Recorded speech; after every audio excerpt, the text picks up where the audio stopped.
very much, Chairman. Good morning, ladies and gentlemen. First of all, a word of congratulations to Putty Pong and his colleagues at Bangkok Airways. Done a tremendous job setting the trend in this region and indeed beyond for what it is to set yourself up as a true boutique airline. Sometimes the cynics say that boutique means small. It's just another euphemism for small. Well, that may be true, but you can make yourself into a small, interesting airline with growth potential. Bangkok Airways is a long way down that path, and indeed RBA, as you'll see in some of the charts to follow, is heading down a similar route. I'm disappointed that our colleague from Myanmar is not here this morning because RBA has had a close relationship in the past with Myanmar Airlines. When that airline was established, RBA provided technical expertise to our friends in Myanmar. You saw on Andrew's chart earlier on the tremendous potential in that country. I mean, for instance, the weekly seat count through Myanmar, with a population of 48 million, is about the same as it is through Brunei. We've got a population of only 400,000. That gives you some idea of the potential in that market, and it's certainly a market that we see tremendous potential in. So let's move on then to talk a little bit about the RBA story. What do we mean by boutique and brand positioning? I guess in very simple terms, we're talking really about recreating ourselves into a stylish small airline operating in an interesting and attractive location. And in fact, if we were having this discussion in 2 weeks' time, I could say a lot more, because we will in 2 weeks' time launch the rebranded RBA with the new livery and logo associated with the organisation. So you'll begin to get a flavour of that. But in terms of market positioning, we see ourselves as positioned halfway between the best of the premium carriers on the right-hand side and what we call the best of the rest on the left. So middle ground positioning is what we're aiming for. Let's talk a little bit about the journey that we've been on and maybe a few macro comments about what's going on in Asia, which kind of contextualizes it all. You'll have seen some of this yesterday, I suspect, but it bears repeating. First of all, we're lucky to be in this region. The growth potential in Asia still far outweighs anything that you see anywhere else. This is the Boeing projection all the way out to 2030, compound growth of 7%, far and away in excess of anything you're going to see in Europe or North America in that period of time. That's good news. That creates an opportunity for every airline in this room and beyond. The Airbus representation of that in some ways is even more interesting, because if you see today, Asia-Pacific is more or less line ball with Europe and North America, but look where it gets to in this period of time, out to 2030. Extraordinary growth projected for these markets in this period of time.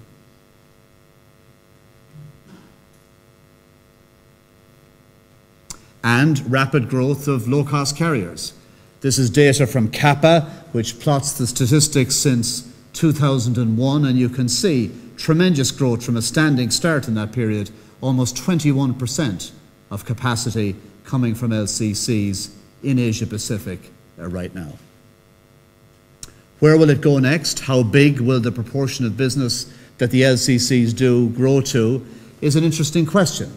There are different views.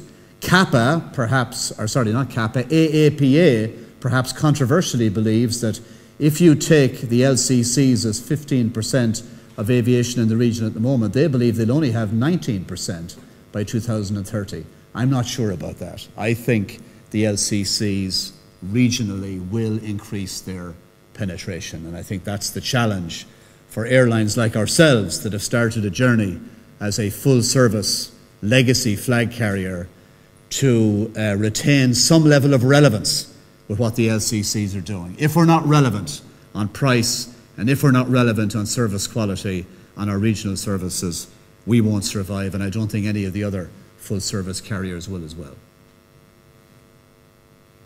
In terms then of Royal Brunei itself, our market positioning, the kind of journey this organisation has been on in recent times, first of all, let's establish where we are, right in the heart of Southeast Asia, on the tip of the island of Borneo.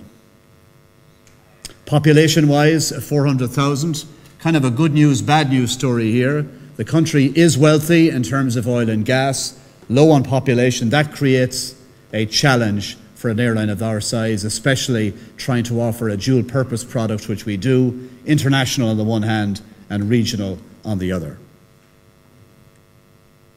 Regional competition, both from flag carriers and LCCs. The landscape has dramatically changed in recent times. There's all kinds of new carriers emerging here in recent years that are offering significant competition now. Cebu Pacific from the Philippines, AirAsia are significant operators into the Brunei market. And by the way, we haven't even heard yet from Lion Air, and I suspect many markets in Southeast Asia haven't even heard yet from Lion Air. These guys have got over 200 aircraft coming. They're going to come at every market there is from all sides in the next period of time. Anybody who can't compete will die. That's how competitive this region has become. In terms of the journey that our airline has been on, if you look back to the year 2000, this was the route network of RBA, somewhat of a scattergun approach, I would say, being all things to all men, serving quite a few markets right throughout the Middle East, up into Europe with Frankfurt and London, and then an extensive network around Southeast Asia and into Australasia as well.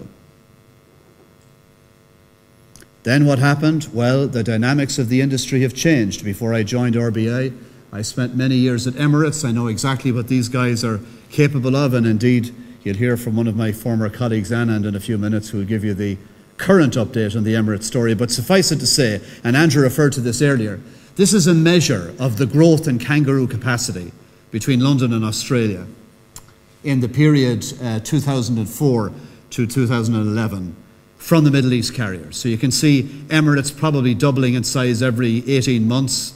Qatar Airways from a standing start has grown dramatically. And look at our friends Etihad, from virtually nothing in 2006. They're right up here now. So all the competitive pressures that you heard from Andrew earlier, that people like Qantas, SQ are experiencing, RBA have exactly the same experience. And frankly speaking, for us, competition in the kangaroo market was just becoming too hot to handle. Another measure of capacity growth in this period, these are compound growth rates. Gulf carriers growing by over 20% a year between 2003 and 2011, whereas the Asia-Pacific carriers on kangaroo traffic only growing by a much more modest 6% over that period. And indeed, in some of the recent individual years, as you've heard from Andrew, capacity is actually down for Asia-Pacific carriers on kangaroo. That's a measure of how competitive the whole marketplace has become. So basically, with that in mind, when you look to 2010, you see a dramatic slim down in long-haul activity limited to a couple of markets in Europe and 4 destinations in Australia. But frankly, even that didn't take the cutting far enough. We needed to go further. When I joined at the end of 2010, which is the picture you're looking at here, all these routes that you see in blue, we cut those in 2011. Very difficult in a small market to do that, but very necessary. So now, very much a regional focus, building the regional franchise out of Bandar Seri Begawan across the region with a small number of strategically important long-haul routes. London, Dubai, Melbourne, all served with daily same-time services, offering a very competitive product these days. We believe we can be relevant in those marketplaces. We couldn't be relevant in many of the other markets that we were trying to serve. And the latest innovation there is Melbourne started daily in March. All of that has necessitated, I'm afraid, a drastic restructuring of our organisation. Route reduction we've just touched on. We've had to take a tremendous amount of cost out of the business. Staff, I'm afraid, have not been immune. 25% of our workforce have been retrenched in an entirely voluntary basis in recent times. That's difficult in a small market, but very necessary in a small market.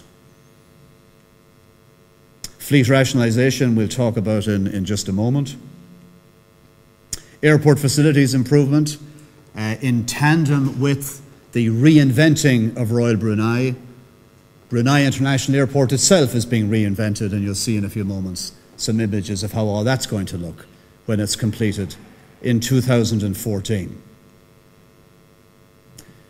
Significant increase in customer focus in the organisation. I think Putipong put it very well.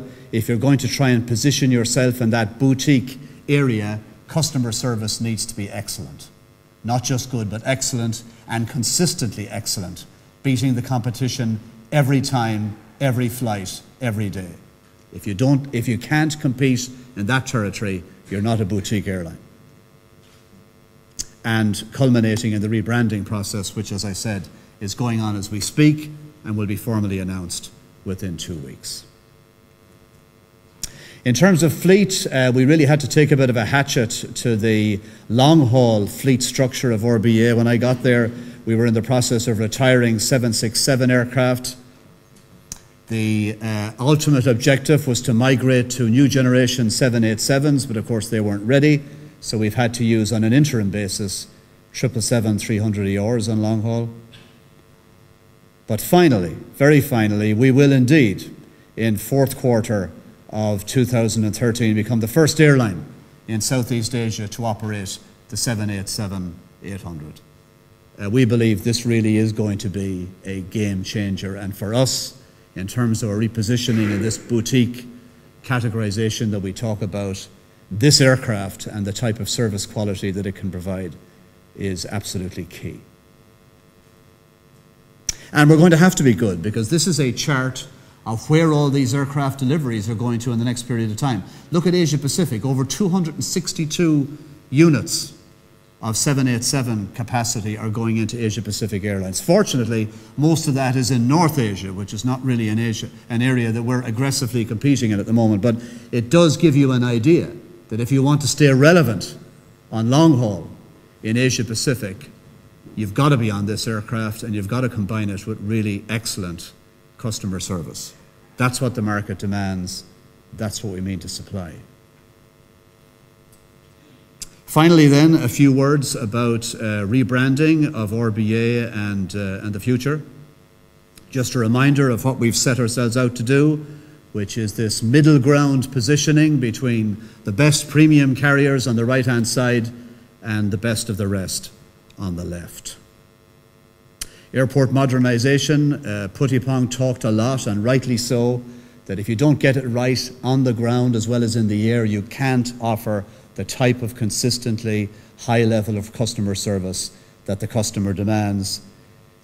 By the time we have completely refleeted long haul in RBA to operate with 787s, we will have a new ultra-modern airport facility at Bandar Seri Begawan in mid-2014.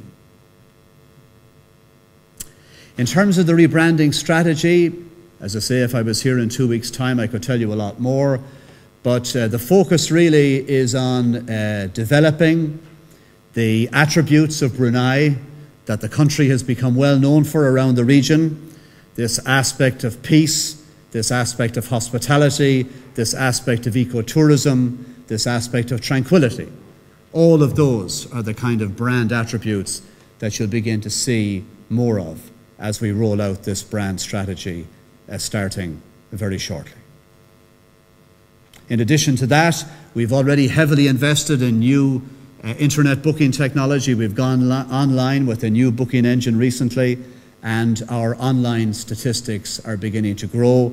We've also migrated to the Amadeus reservation system, so we now have the type of technology platform, both in terms of res system and IBE technology, that we believe can harness this growth for the future.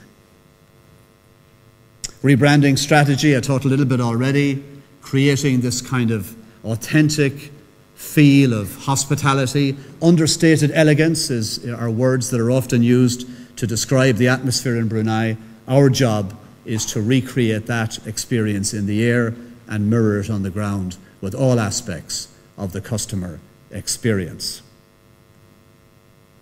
And again, just some further thoughts here about how that will all be rolled out. The strategy is set in place now. We've begun a teaser advertising campaign in the local market in Brunei, which started yesterday, and all culminating with the formal launch of the first one of our Airbus short-haul aircraft in the new livery at the end of this month. Social media, very important. Whether you're a small carrier or a big carrier, it's crucial. You'll hear a talk from Shashank in the afternoon, with whom we are partnering on social media, and we've got good reason to be grateful for the fact that we've invested early in our social media capability. Airlines do have flight diversions from time to time. We had one to Mumbai in India at a very awkward time of the day, early on a Sunday morning, a couple of months ago. It's not a market we operate to, and fortunately, because we're active on social media, we were able to talk to the passengers on that flight using social media. It was a tremendous success out of what could potentially have been a very difficult situation. When I started in this industry over 23 years ago, they used to say that in the event of an incident, you probably had 20 minutes as an airline to get your act together. The truth is, with iPhones and internet technology, and especially the ability to take and send pictures, you've probably got 20 seconds now. Any incident anywhere, you're lucky if you've got 20 seconds before some passenger or some connected person to the airline puts it online.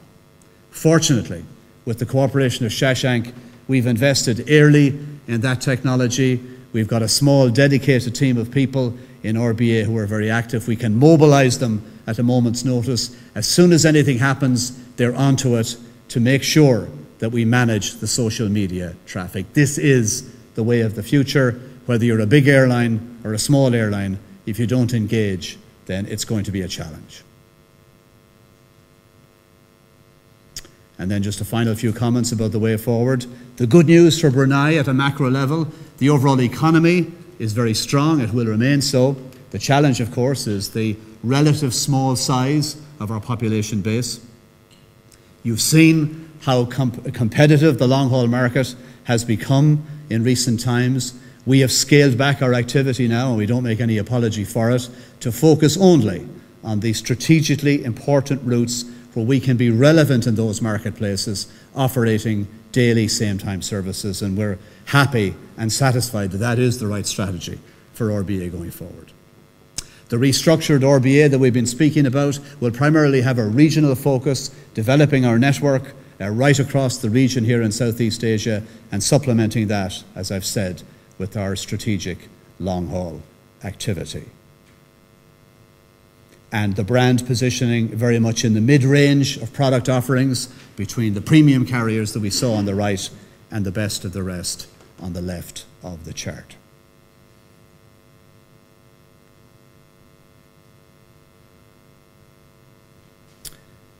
Chairman, I'm not sure if we've got any time to take questions, but just before we do, okay, well, just before we do, can I give a final plug to the biggest golfing sporting event in Asia, which is taking place in Brunei in mid-December. The Royal Trophy is the biannual tournament between Europe and Asia, which was inaugurated by the late and much lamented Seve Ballesteros. The latest version of that, in December 2012, is being played out at Brunei. It's a fantastic tourism potential opportunity for us, and we, along with Brunei Tourism, will be showcasing the best of what Brunei has to offer in the air and on the ground at that great event in mid-December. So, Chairman, thank you for your attention, and good morning to you all. Thank you.